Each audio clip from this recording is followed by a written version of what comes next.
Assalamu alaikum. Walaikum salam. I'd like to start off saying I bear witness that there is no God but Allah. I bear witness that Muhammad is his servant and messenger. And I seek refuge in Allah from the cursed devil. Allahu Akbar. My topic today would be the law of Allah. And we want to come from the Holy Quran. We want to read a few scriptures to set the tone for the day's service.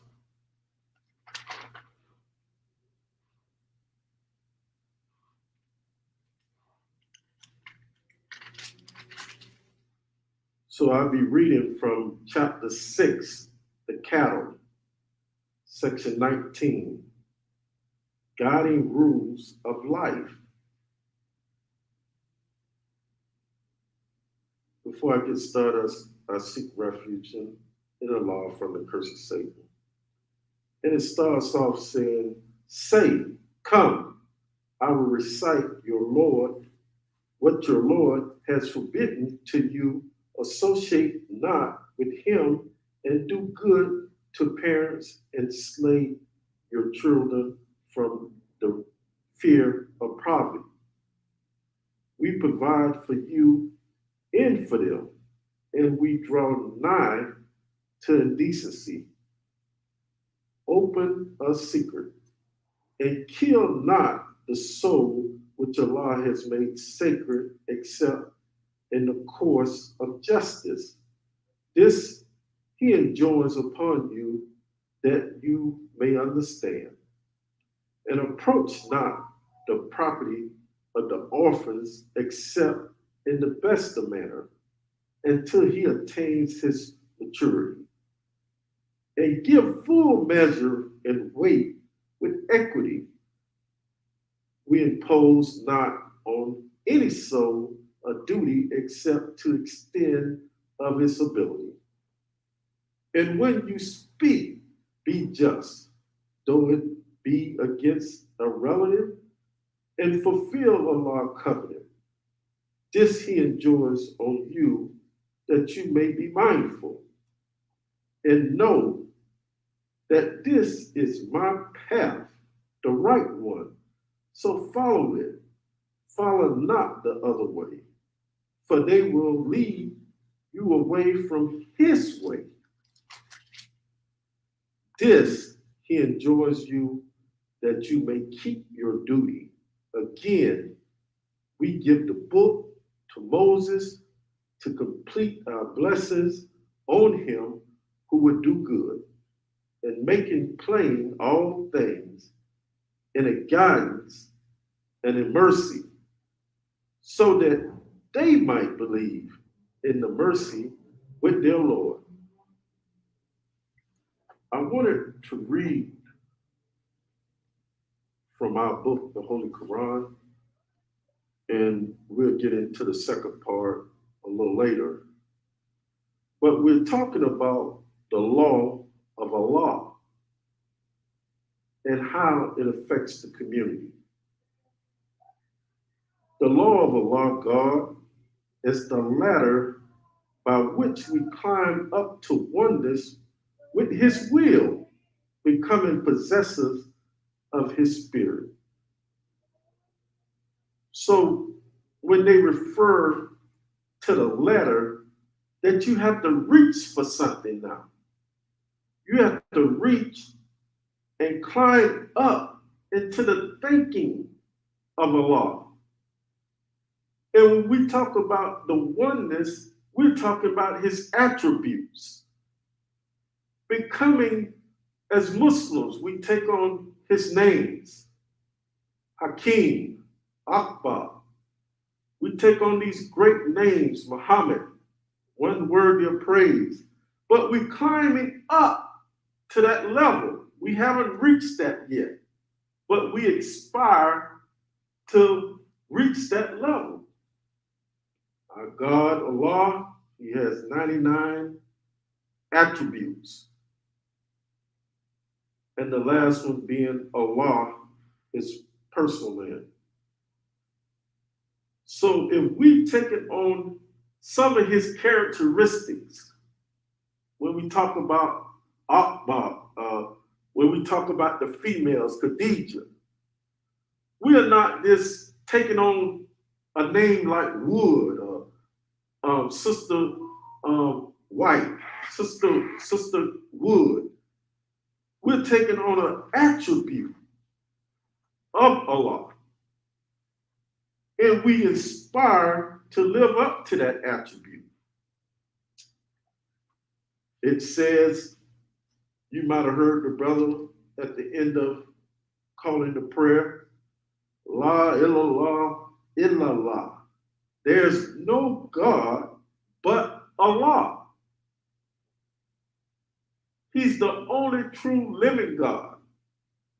But yet, he shares with us a part of himself.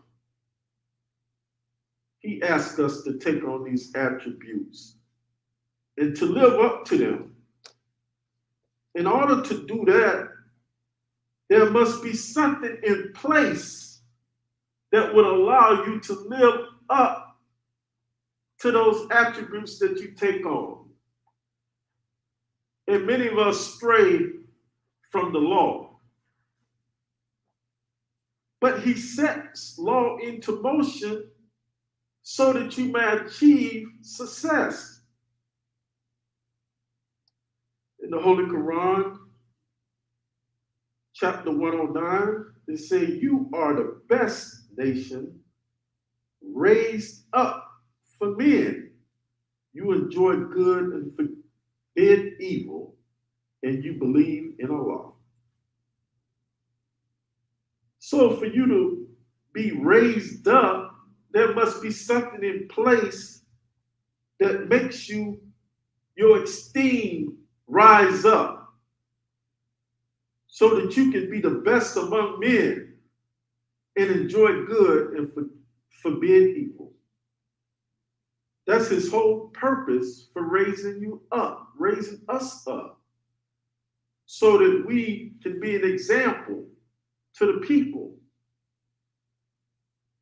When you look at the 155th ayah in chapter 6, and it says, and this is a book we have revealed, full of blessings, so follow it and keep your duty that mercy may be shown to you.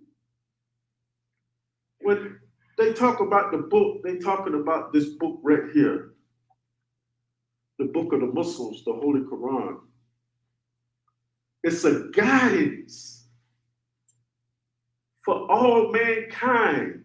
So in the book, there's laws set in the book for you to attain the goal, not as punishment, but for you to rise above and attain the goal and stay within the boundaries of the law of Allah. It also says, when we speak of the law of Allah, the body of commandments which express the will of Allah with regards to the conduct of his intelligent creatures. So when we read that, a body of commandments, a body of instructions given to men in regards to their conduct. And they say, they put a clause in there, his intelligent creatures, emphasizing that there's some intelligence involved in obedience. So when we look the will of God as an implanted by the nature in the human mind, or as a capable of being demonstrated by reasoning. Now we go back to intelligence, reasoning. What is wrong? What is right? Once you read the law of God, once you read the book of instructions, the book of guidance, now you're able to reason. You're able to decipher right from wrong. You know, when you tell your child, don't touch that hot stove, don't, that burner's jet red. They can see that burner, but they have an inkling to touch it, and they burn their hand. But you had already given instructions not to touch that hot stove. But man want to test the limits and often fails as the child fails, and the parent has to go back and reprimand the child to bring the child back on course. So it is with Allah, relationship with man. So when we look at the law of Allah, is it a burden? Is it a burden that Allah placed on us? No, it isn't. It's to help us to meet our requirement as men and women as he did Adam. When you look at Adam, we'll cover that in the second half. When we talk about the community, we're going to tie it in with the law of God and what do the word Sharia really means? And how do you have good conduct to guide the people and not oppress the people? We'll cover that in the second half, but we want to deal with the Holy Quran and Allah's instructions in this half. So as I stated before, Allah has commanded us to forbid evil and to teach your children to stay on the right course. See, in this book, the Holy Quran, it's a book of guidance, but it is a book of instructions if you want to learn how you should suckle your child, breastfeed, we say in the modern world. It's in there. If you want to learn how marriage is conducted, it's in there. If you want to learn, if you're having a dispute with your spouse, how to handle that, it's in there. I won't go into it today, but we'll be reading on that in a later part. But in this book is a true guidance on conduct, how we should conduct our lives so it lines up with Allah. And it keeps you on what the Muslims call the mustaqim, the right path.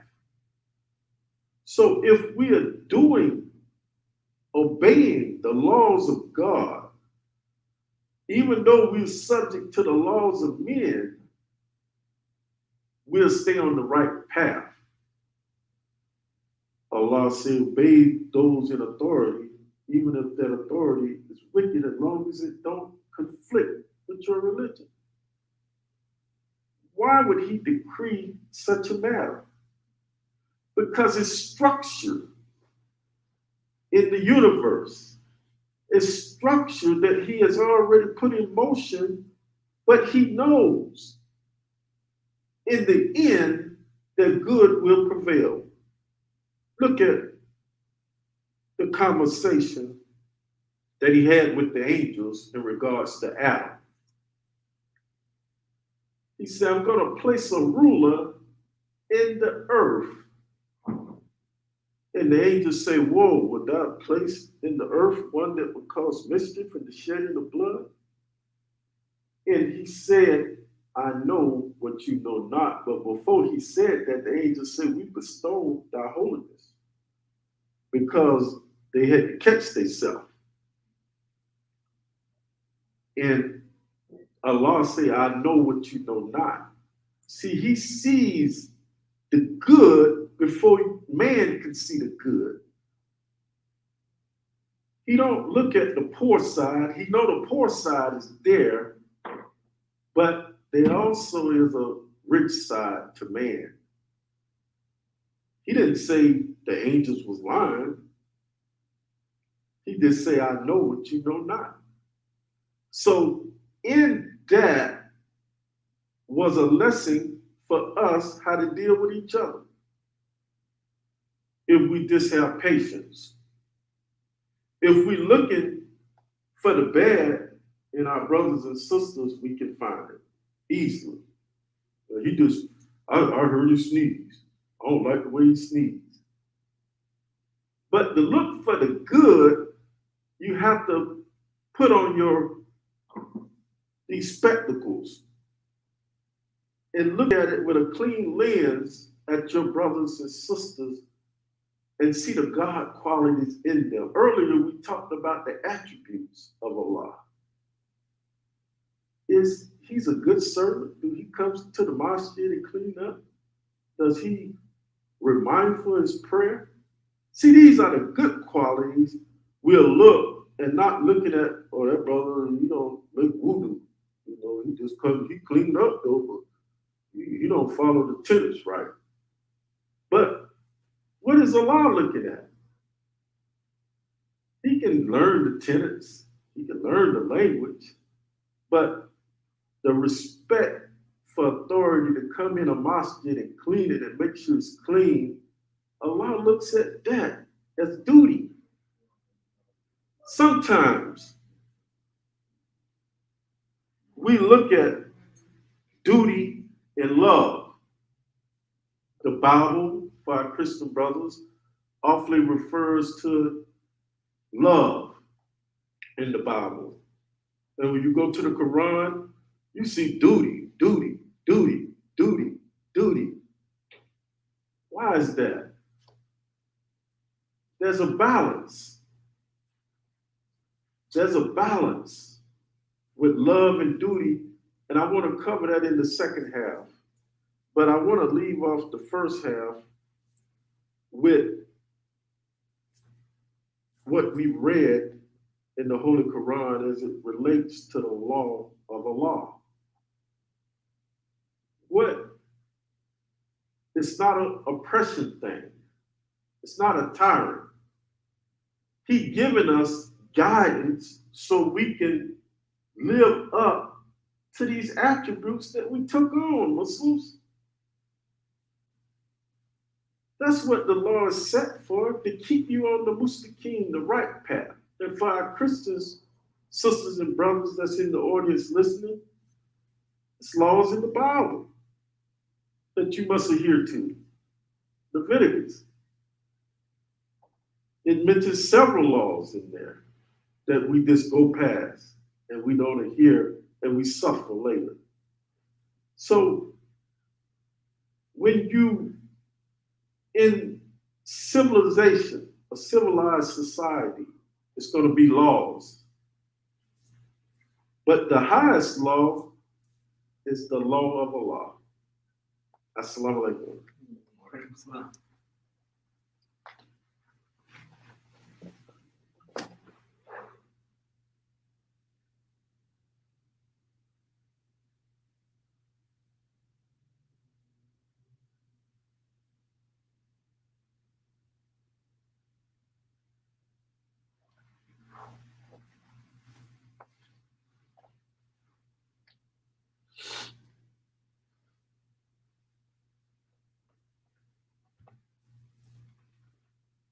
Assalamu alaikum.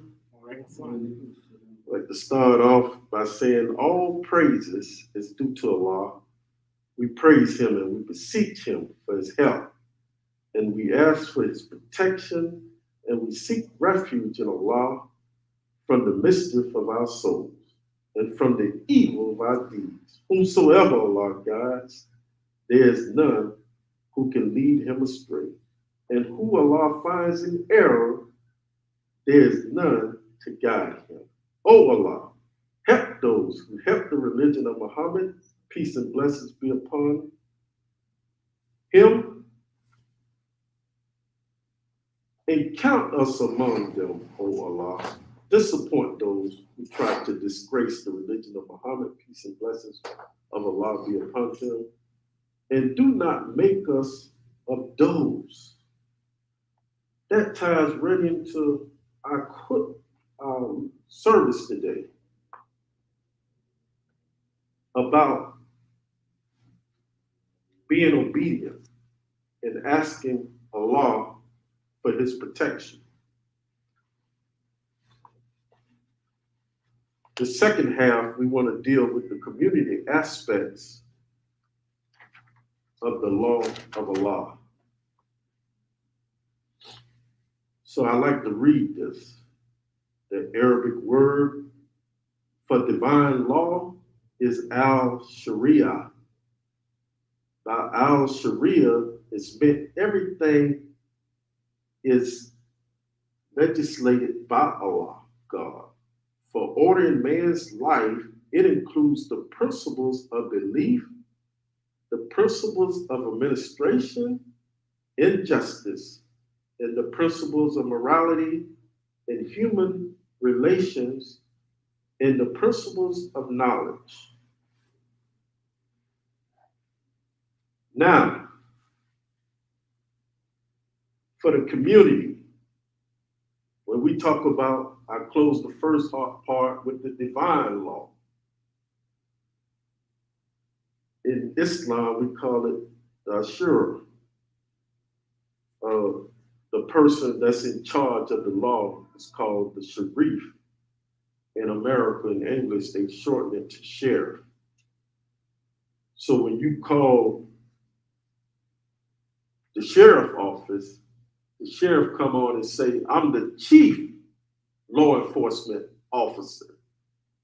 He's above the rest because he's operating with a higher law. And he let it be known when you call there. He said, I'm the chief law enforcement officer. But who is really the chief? It is Allah. Because all power is granted from Allah to men. As he granted it to Adam, he grants it to other men. So don't get too cocky being the chief law enforcement officer, because that power comes from a greater power by the name of Allah. But look what's going on with that in the community. It covers these laws, the principles of belief. Whether you're a Hebrew Israelite, a Muslim, a Christian, it covers, the law covers all that, as we mentioned earlier. And it covers administration. How you administer the law of God is very important, that you don't be a tyrant while you're administering the law of God. So in your community, you have many beliefs. You have Christians in your community, you have Muslims, you have Jews, you have Hebrew Israelites, all that's in the Black community. And it has to be legislated or administered through a set of laws given by God himself. Man have laws, they call them ordinance, legislative laws. You're coming from Congress, ordinance that comes from your city. The neighborhoods have codes that you got to go by. You can't paint your house a certain color.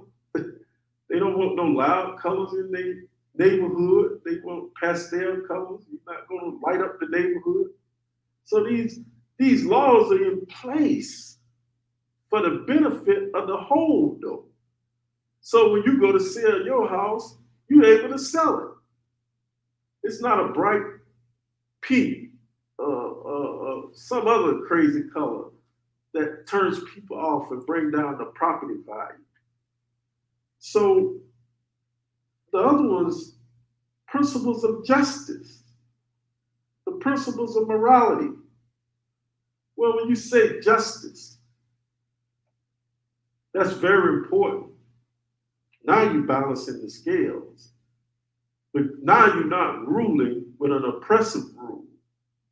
You're ruling with a just eye. You're ruling with wisdom. So also in there is morality. The principles of morality. How are you going to rule and you breaking the law? So the people are looking now and they're saying, well, you break the law. Why should I follow the law? So you got to have some type of morality about you in the community. You got to have some uprightness about you in the community for the people to follow you, because the people will not follow a corrupt leader. And you might get away for a little while, but somebody is always peeking. They're always seeing what you're doing. And how does that relate, the law, to human relationship? How you deal with your neighbor? You curse your neighbor out?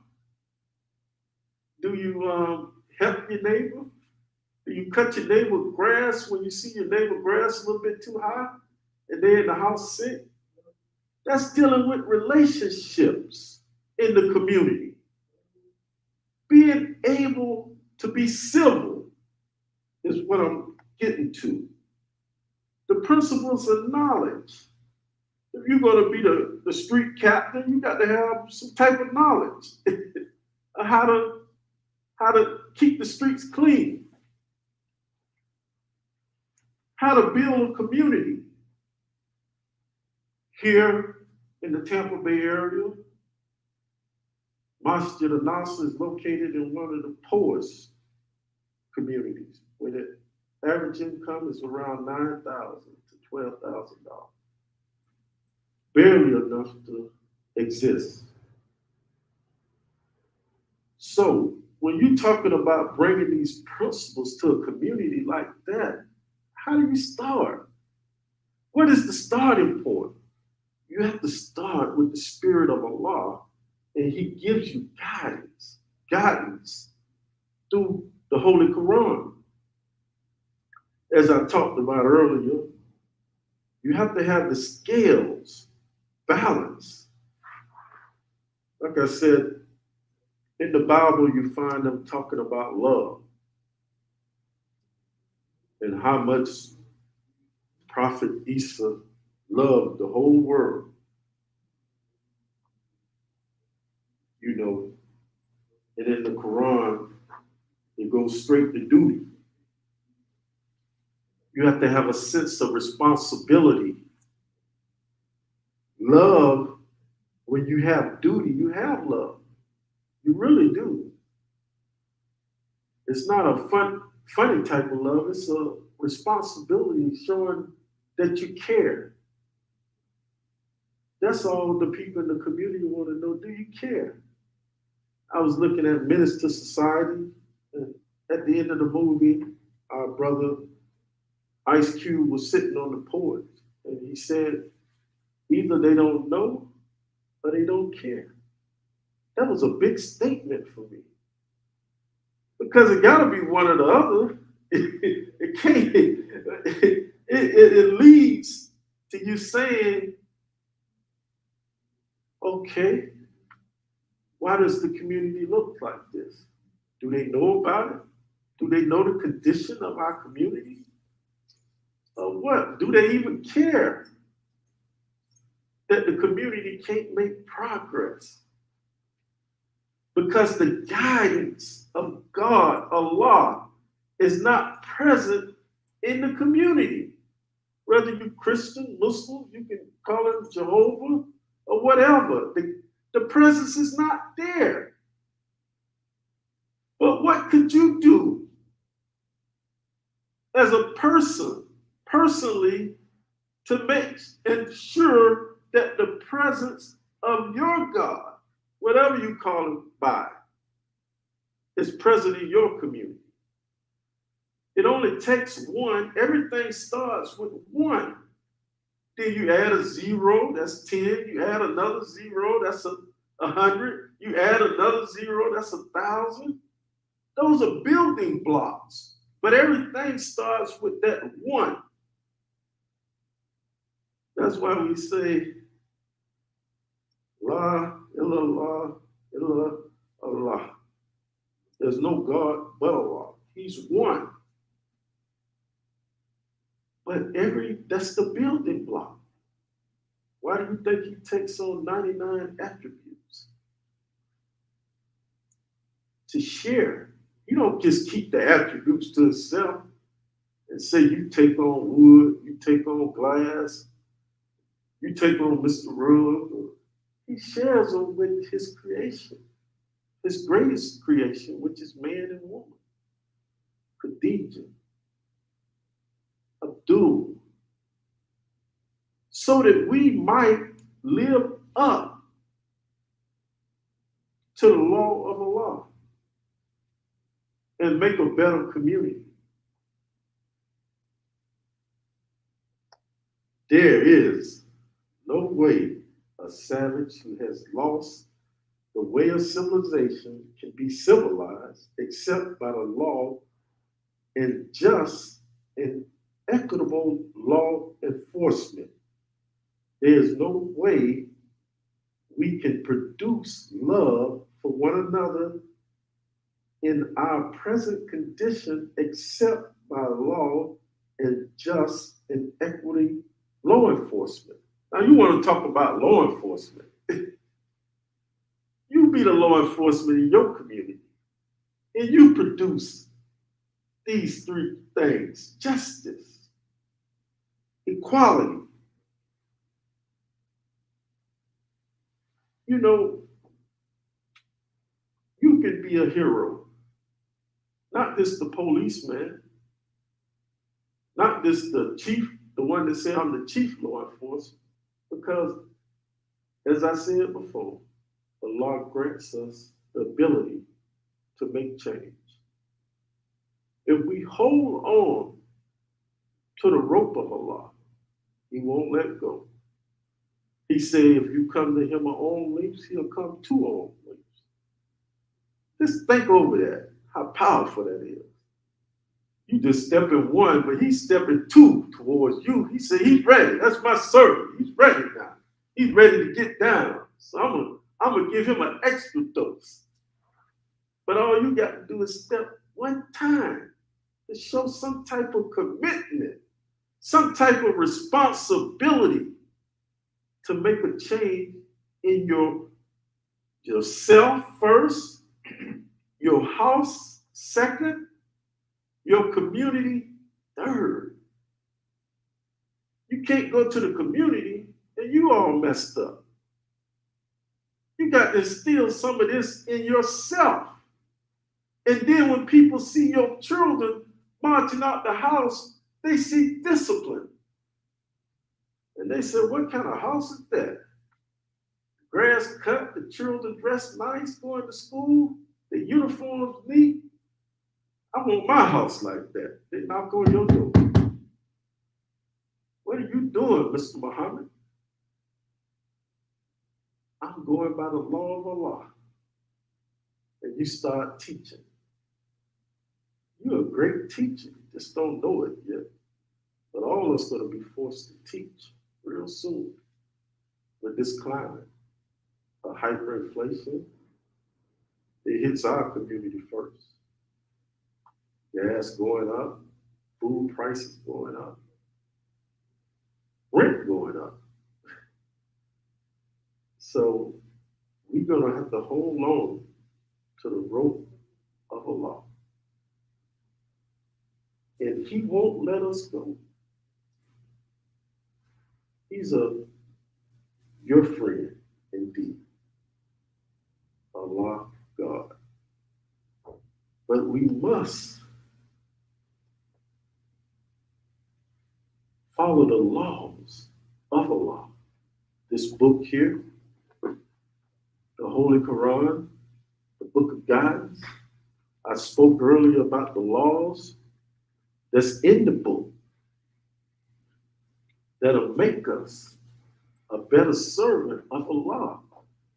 During the month of Ramadan, the Muslims read the book from front to back or back to front, whichever way you want to look at it. But we read the whole book in 30 days.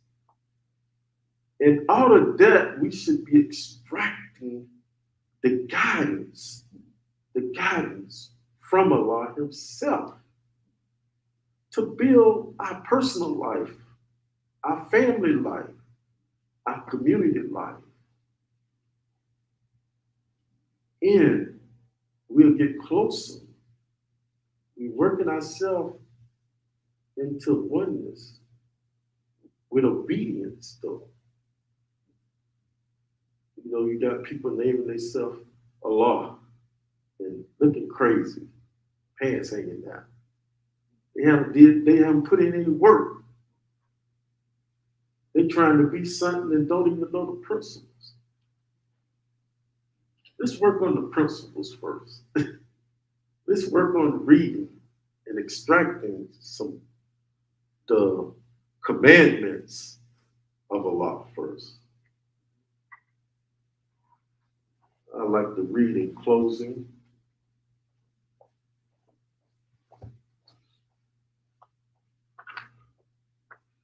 It says, surely Allah enjoined the doers of justice, the doers of good to others, and the giving of kindred, and He forbids indecency and evil and rebellion.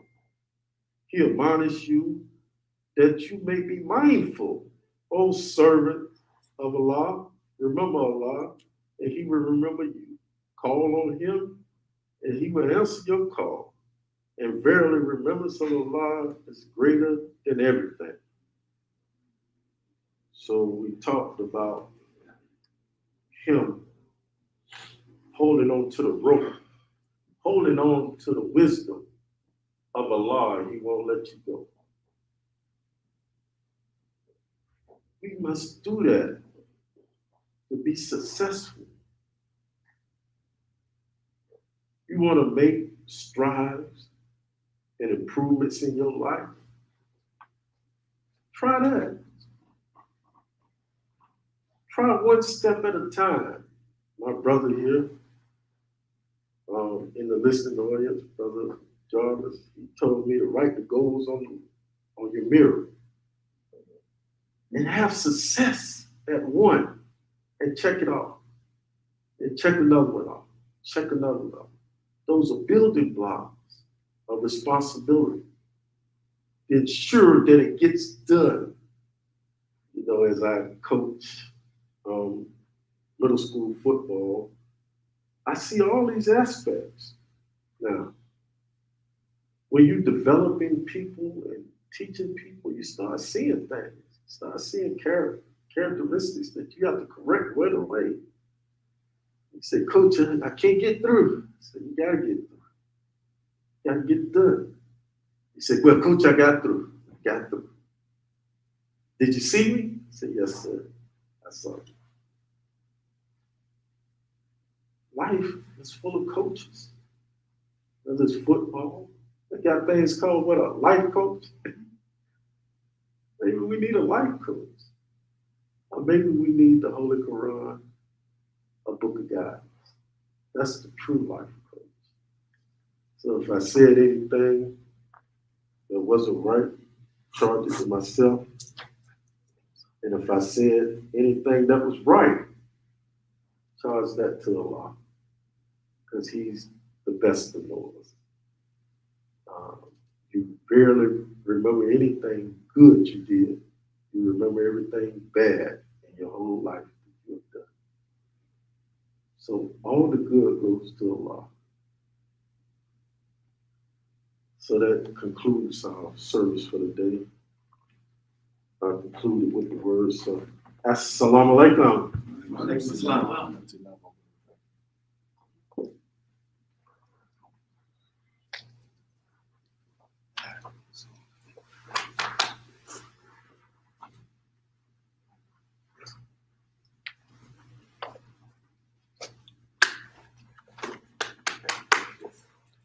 Allahu Akbar, Allahu Akbar, Allahu Akbar, Allahu Akbar, Ashhadu an la ilaha illallah, Ashhadu anna Muhammadan Rasulullah. حي على الصلاة حي على الفلاح قد قامت الصلاة قد قامت الصلاة الله أكبر الله أكبر لا إله إلا الله La ilaha illallah Muhammadur Rasulullah. Inshallah, I take up the rest, inshallah. And of course, you can understand.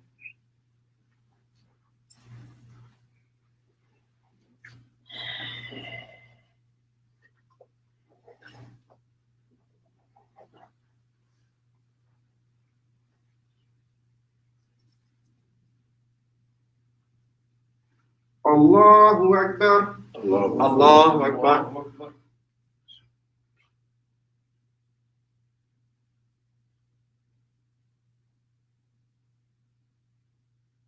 Alhamdulillahi Rabbil Alameen.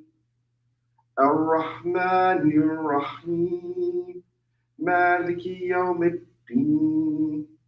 إياك نعبد وإياك نستعين اهدنا الصراط المستقيم صراط الذين أنعمت عليهم غير المغضوب عليهم ولا الضالين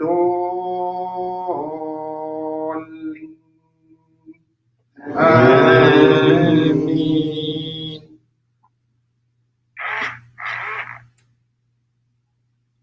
والشمس وضحاها والقمر إذا تلاها والنهار إذا جلاها والليل إذا يغشاها والسماء وما بناها والأرض وما طحاها ونفس وما سواها فألهمها فجورها وتقواها قد أفلح من زكاها وقد خاب من دساها كذبت ثمود بتقواها إذ انبعث أشقاها فقال لهم رسول الله ناقة الله وسقياها فكذبوه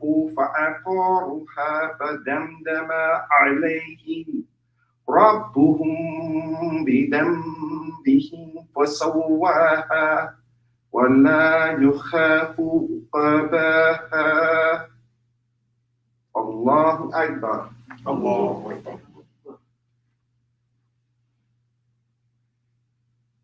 سمع الله لمن حمدا ربنا لك الحمد الله أكبر. الله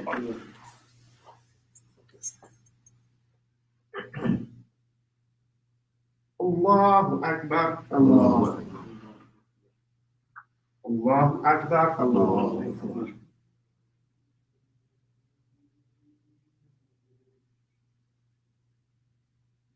الله أكبر الله أكبر.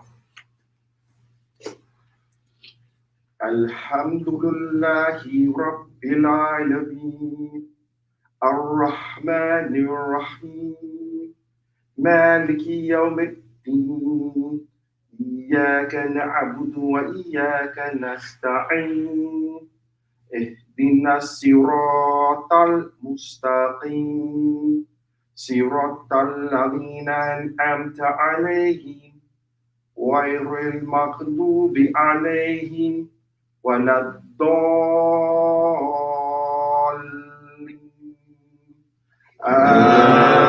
آمين. والليل إذا يغشى والنهار إذا تجلى وما خلق الذكر والأنثى إن سعيكم لشتى فأما من أتقى واتقى وصدق بالحسنى فسنيسره لليسرى وأما من بخل واستغنى وكذب بالحسنى فسنيسره لليسرى وما يغني عنه ماله إذا تردى إن علينا إن علينا للهدى وإن لنا للآخرة والأولى فأنذرتكم نارا تلظى لا يصلها إلا الأشقى الذي كذب وتولى وسيجنبها الأتقى الذي يؤتي ماله يتزكى وما لأحد عنده من نعمة تجزى إلا ابتغاء وجه ربه الأعلى ولسوف يرضى. الله أكبر. الله أكبر. سمع الله لمن حمده. ربنا لك الحمد. الله أكبر. الله أكبر.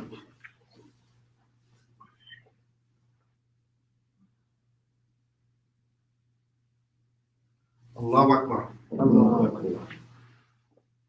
الله أكبر. الله أكبر.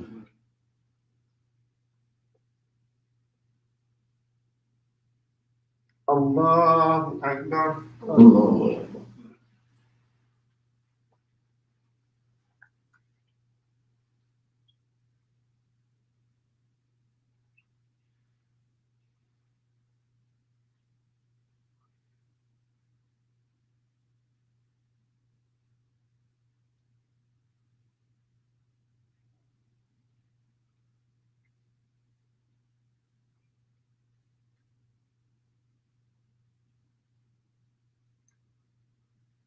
السلام عليكم ورحمة الله. السلام عليكم ورحمة الله. السلام ورحمة الله. السلام عليكم.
Assalamu alaikum.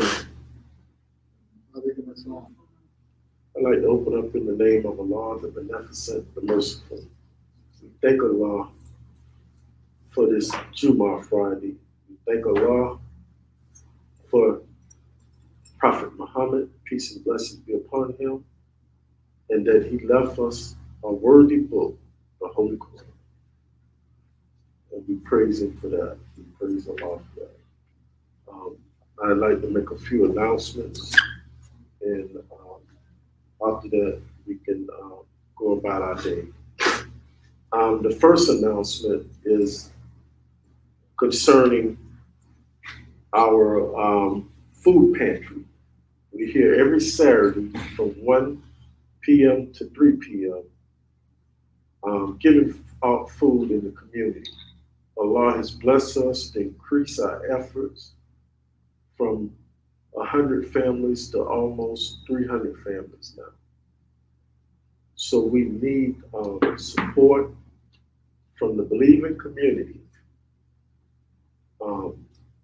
We ask for charity, Zakat, our Christian Brothers Charity, to help us in this effort. You can go to Cash App, $ Masjid Nasr, that's MASJIDNASR, and give support there, whatever you can spare, nickels and dimes. It all helps in our effort here at Masjid An Nasr. We're getting ready for our turkey giveaway. We plan on giving away over 500 turkeys this year. Last year we gave 300. So we want to double that this year with the help of Allah. But we need assistance and help, and He will grant us that. He always move a heart and help us in our effort.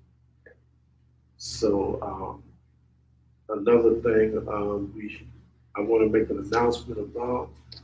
We have our Imam Jihad Amos Muhammad out in the community now, doing great works in the park, doing JUMUAH in the park. So we want to support him as soon as we get his next location.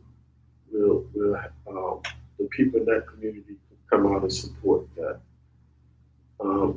One more announcement that I want to do. I want to not an announcement, but I want to bring up my brother, my co-chair, Brother Jarvis Elamine, and he's been doing great work, and he's back with us now. So give him a few words to say. Come on up, Brother Jarvis. You can make the announcement about the banquet tonight also. All right, I will. Thank you, Brother Chair. Yes. Assalamu alaikum. I will believe in you.